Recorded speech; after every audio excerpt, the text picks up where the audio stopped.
This is Holes by Louis Sachar, Chapter 8. A lot of people don't believe in curses. A lot of people don't believe in yellow spotted lizards either, but if one bites you, it doesn't make a difference whether you believe in it or not. Actually, it's kind of odd that scientists named the lizard after its yellow spots. Each lizard has exactly 11 yellow spots, but the spots are hard to see on its yellow-green body.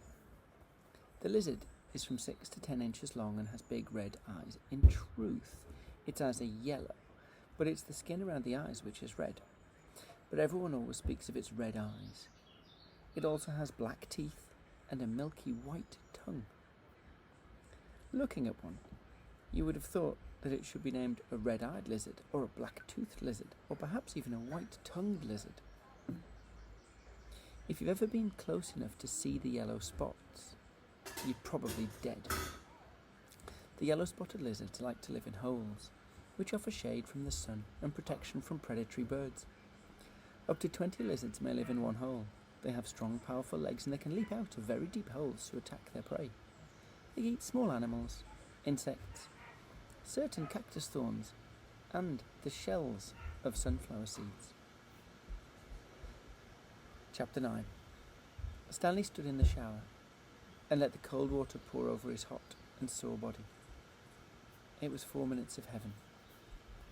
For the second day in a row he didn't use soap. He was too tired. There was no roof over the shower building, and the walls were raised up 6 inches off the ground except in the corners.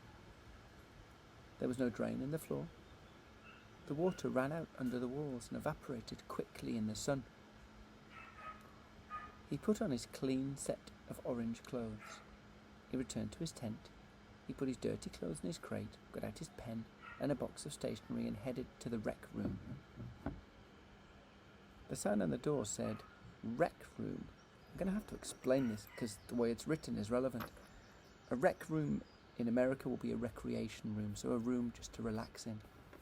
The sign, though, is spelled W-R-E-C-K room, as in, like Wreck-It Ralph room.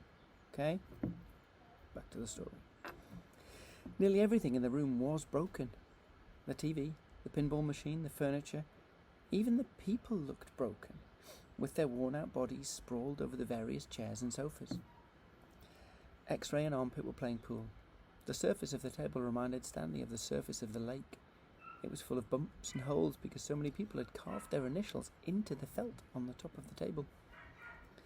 There was a hole in the far wall, and an electric fan had been placed in front of it. Cheap air conditioning. At least the fan worked. As Stanley made his way across the room, he tripped over an outstretched leg. "Hey, watch it," said an orange lump on a chair. "You watch it," muttered Stanley, too tired to care. "What'd you say?" the lump demanded. "Nothing," said Stanley. The lump rose. He was almost as big as Stanley and a lot tougher. "You said something." He poked his fat finger in Stanley's neck. "What'd you say?" A crowd formed around them. "Be cool," said X-Ray.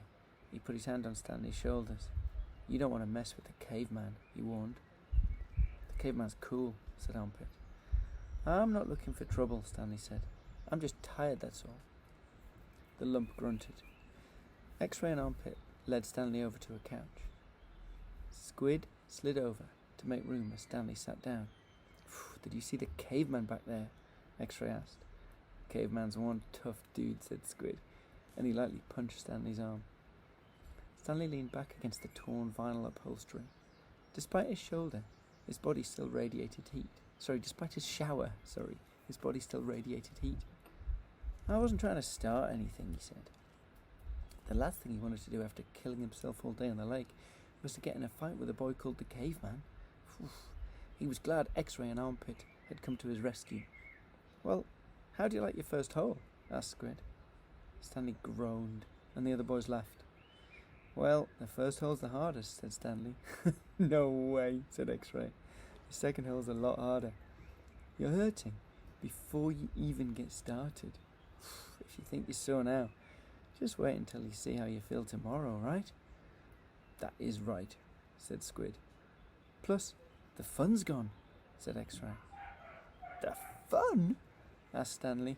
Don't lie to me, said X-Ray. I bet you always wanted to dig a big hole, right? Am I right? Stanley had never really thought about it before, but he knew better than to tell X-Ray he wasn't right. Every kid in the world wants to dig a great big hole, said X-Ray. All the way to China, right? Right, said Stanley. See what I mean?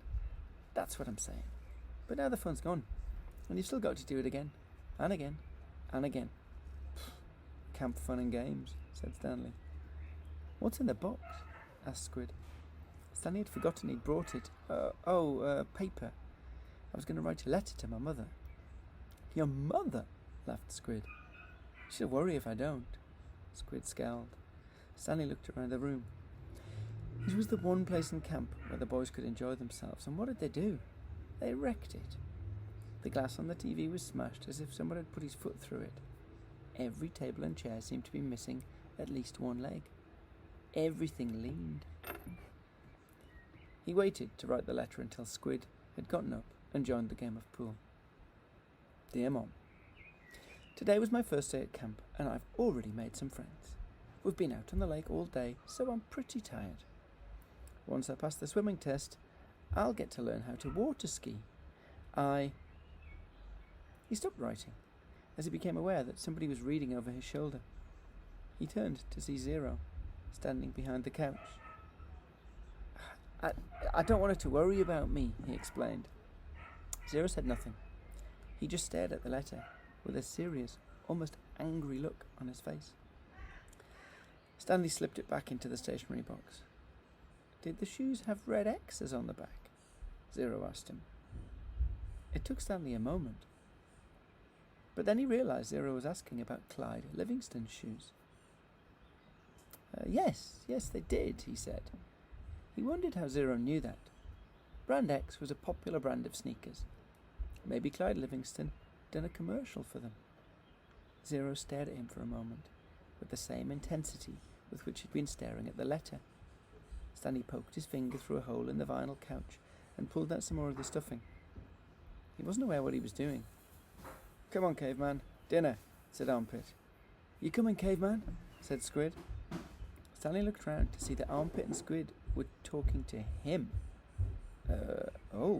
Sure, he said. He got the piece of stationery back in the box. He put the piece of stationery back in the box, then got up and followed the boys onto the tables. The lump wasn't the caveman. He was the caveman. He shrugged his left shoulder. It's a better name than Barf Bag.